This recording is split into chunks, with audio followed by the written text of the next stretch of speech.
साथियों, भारत बंद आंदोलन का हिस्सा बनेंगी मायावती जी। पूरे भारत को बंद करने की अब नौबत आ चुकी है। इस देश में दलित पिछड़े आदिवासियों की लड़ाई मायावती जी लड़ती हैं, लेकिन इस बार एससी एसटी में जो आरक्षण वर्गीकरण हुआ है उसको लेकर के चंद्रशेखर आजाद रावण, सतपाल तंवर, विजेंद्र भारती, मायावती जी व तमाम बहुजन नेता जो अपने आप को बहुजन नेता बताते हैं, वो लोग आरक्षण वर्गीकरण को रोकना चाहते हैं, सुप्रीम कोर्ट के फैसले के खिलाफ जाना चाहते हैं। और साथ में ये भारत समाचार वालों ने कहा है कि मायावती जी पूरे भारत बंद आंदोलन का हिस्सा बनने जा रही हैं। तो आज इस वीडियो में सच्चाई क्या है वो मैं आपको बताने की कोशिश करूंगा। हर एक खबर आप तक विस्तार से पहुंचाने की कोशिश करूंगा। साथ में आपको बता दें, चुनाव जब तक था तब तक ये डॉक्टर लक्ष्मण यादव जी मायावती जी के खिलाफ बोलते थे। चुनाव खत्म हुआ, अब इन्हें लगता है कि दलित पिछड़े आदिवासियों की अगर कोई सच्चा हितैषी है तो वो सिर्फ और सिर्फ मायावती जी हैं। और भी इन्होंने क्या लिखा है आपको बताएंगे इस वीडियो में। लेकिन आप सोचिए, सबसे बड़ी खबर ये है कि BSP national coordinator Akash Anand लगातार रैली पर रैली कर रहे हैं। आज उनकी रैली थी, कहाँ रैली थी, कितने लोगों के बीच में रैली थी, आपको बताएंगे। लेकिन सबसे बड़ी खबर दोस्तों ये कि मायावती जी के खिलाफ प्रोपेगेंडा फैलाया जा रहा है, लेकिन कोई आवाज तक नहीं उठाता है। खैर, सुप्रीम कोर्ट के आदेश का पालन नहीं करेंगे चंद्रशेखर, और अयोध्या जैसे कांडों पर भी मायावती जी ने आज आवाज उठाई है। क्या हुआ है अयोध्या में, चलिए आज की वीडियो हम शुरू करते हैं और उन तमाम खबरों पर विस्तार से बातचीत करते हैं। नमस्कार दोस्तों, मैं हूं पराग और आप सभी का एक बार फिर से बहुत बहुत स्वागत है। साथियों, मायावती जी को लेकर के इस देश की राजनीति में गर्मा गर्मी शुरू हो चुकी है। उधर उत्तर प्रदेश में विधानसभा का चुनाव, और इस समय अगर करंट टाइम देखा जाए तो हरियाणा में चुनाव चालू होने वाला है और 2027 में उत्तर प्रदेश में भी चुनाव होगा। लेकिन हरियाणा की राजनीति में इनेलो पार्टी और बसपा पार्टी जोरों शोरों से चुनाव लड़ रही है, और बीजेपी कांग्रेस भी वहां पर कम नहीं है, ये भी चुनाव बहुत जोरों शोरों से लड़ रही है। लेकिन इसी बीच में आरक्षण वर्गीकरण का मामला आ जाता है। अब बात आपको बता दें कि आरक्षण वर्गीकरण क्या होता है। दरअसल जो वर्गीकरण आरक्षण का नाम दिया गया है उसमें आरक्षण तो वर्गीकरण नहीं होगा, लेकिन मुझे लगता है कि संविधान में जो आरक्षण का प्रावधान है उसे भी खत्म कर दिया जाएगा। एक साजिश बनाई जा रही है दोस्तों। मायावती जी इसी के खिलाफ बोल रही हैं कि आज आप वर्गीकरण की बात कर रहे हैं और कल आरक्षण को खत्म करने की बात करेंगे। साथ में चंद्रशेखर ने कहा कि ये आरक्षण वर्गीकरण का मसला नहीं है। हम हजारों सालों से अनटचेबिलिटी में पले बढ़े हैं, हमको किसी के बर्तन छूने का अधिकार नहीं था। तो आज अगर बाबा साहब डॉक्टर भीमराव अम्बेडकर की वजह से हमको आरक्षण मिला है तो सुप्रीम कोर्ट कौन होता है खत्म करने वाला। तो आज इन तमाम लोगों की जो वाणी है मैं आपके सामने रखूंगा, बताऊंगा आखिर इन लोगों ने क्या कहा है। लेकिन बड़ी खबर दोस्तों अयोध्या से आपको बता दें, अयोध्या में एक ऐसा कांड हुआ है जो शायद नहीं होना चाहिए था। दरअसल दोस्तों आपको बता दें, उत्तर प्रदेश में बीजेपी शासित राज्य है उत्तर प्रदेश, और यहाँ के जो मुख्यमंत्री हैं वो योगी आदित्यनाथ जी हैं। पूरा देश जानता है, कल गोंडा में योगी आदित्यनाथ का दौरा भी था। गोंडा, अयोध्या, फैजाबाद तकरीबन एक ही जो है मिला मिलती एरिया है। तो दोस्तों मुझे लगा कि कुछ खास खबर है। बहन जी ने इसे ट्वीट किया था 2-3 दिन पहले, आपको बताते हैं, लेकिन बहुत ज़रूरी खबर है। इस खबर को अभी तक टीवी अखबार पर बिल्कुल नहीं चलाया गया है, इसीलिए मैं आप तक पहुंचाने की कोशिश करूंगा। 2 खबर बहन जी की है।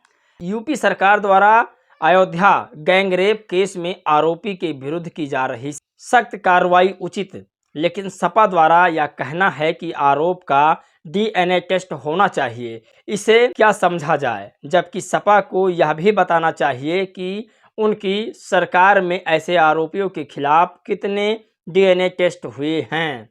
और बहन जी ने इसमें दूसरा लिखा है, साथ ही यूपी में अपराध नियंत्रण व कानून व्यवस्था में भी खासकर महिला सुरक्षा व उत्पीड़न आदि को लेकर बढ़ती चिंताओं के बीच अयोध्या व लखनऊ आदि की घटनाएं अति दुखद व चिंतन करने वाली है। सरकार इनके निवारण के लिए जाति, बिरादरी एवं राजनीति से ऊपर उठकर सख्त कदम उठाए तो बेहतर होगा।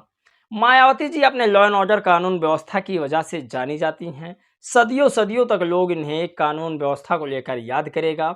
लेकिन सच्चाई ये है, अब चूंकि हम प्रेजेंट टाइम की सरकार योगी आदित्यनाथ की है तो इनसे सवाल जरूर करेंगे। तो हमेशा सवाल सत्ता से किया जाता है, लेकिन जो अखिलेश यादव जी ने डीएनए टेस्ट की मांग रखी है वो मुलायम सिंह यादव जी से एक बार जरूर पूछते कि जो उन्होंने कहा था वो शायद सही कहा था या गलत कहा था, कि बच्चे हैं, गलतियां होती है।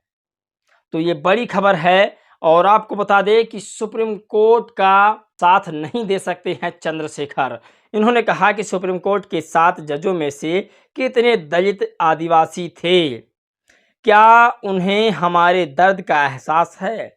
सबसे पहले वर्गीकरण सुप्रीम कोर्ट से शुरू होना चाहिए। चंद्रशेखर सांसद नगीना लोकसभा सीट से इन्होंने कहा कि जो आरक्षण वर्गीकरण सुप्रीम कोर्ट कर रहा है वो सबसे पहले सुप्रीम कोर्ट से शुरू करना चाहिए उन्हें, क्योंकि सुप्रीम कोर्ट में आरक्षण नहीं है। सिर्फ और सिर्फ वहां पर एक ही जाति, एक ही समुदाय के लोग बैठे हुए हैं। तो सबसे पहले वहां से इस चीज को हटाना होगा। मायावती जी की आपको बता दें कि एक वीडियो वायरल हो रही है, भारत समाचार कर रहा है।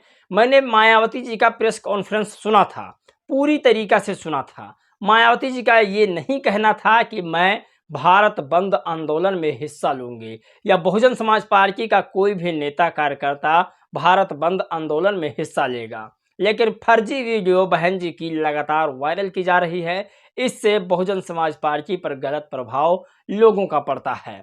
साथ में आपको बता दें कि जब ये वीडियो वायरल की जा रही है तब भारत समाचार के ऊपर एक्शन क्यों नहीं लिया जा रहा है? क्यों बीएसपी के कार्यकर्ता सावधान हैं? बीएसपी के चाहने वाले ही हैं जो ऐसी वीडियो लोगों तक पहुंचा रहे हैं ताकि भारत समाचार को देखना शायद लोग बंद कर दें, क्योंकि भारत समाचार लगातार बहन जी का विरोध कर रहा है, दिखा रहा है। आप सोचिए कि बहन जी ने जो शब्द नहीं कहा है उस शब्द को भी ये लोग तोड़ मरोड़ कर दिखाने की कोशिश कर रहे हैं।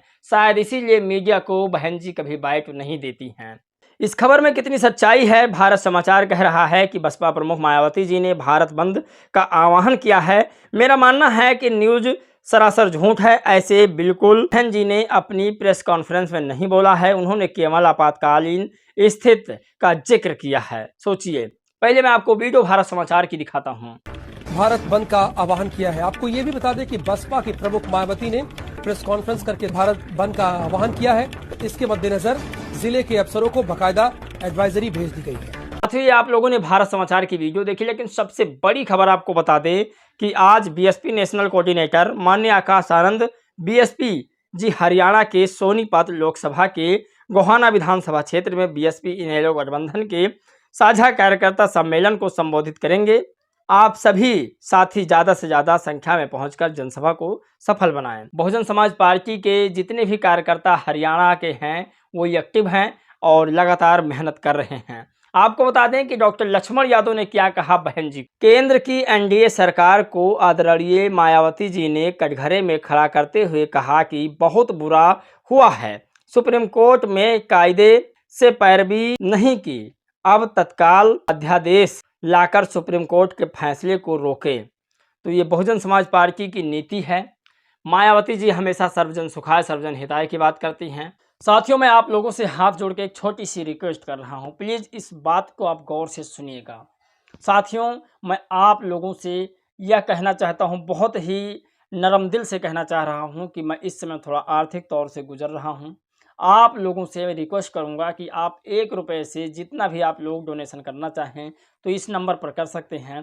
प्लीज़ बुरा मत मानिएगा, मैं रिक्वेस्ट कर रहा हूं, विनती कर रहा हूं। मैं आपके पैसे के पाई का हिसाब दूंगा कि मैंने पैसा आपका कहाँ इन्वेस्ट किया है।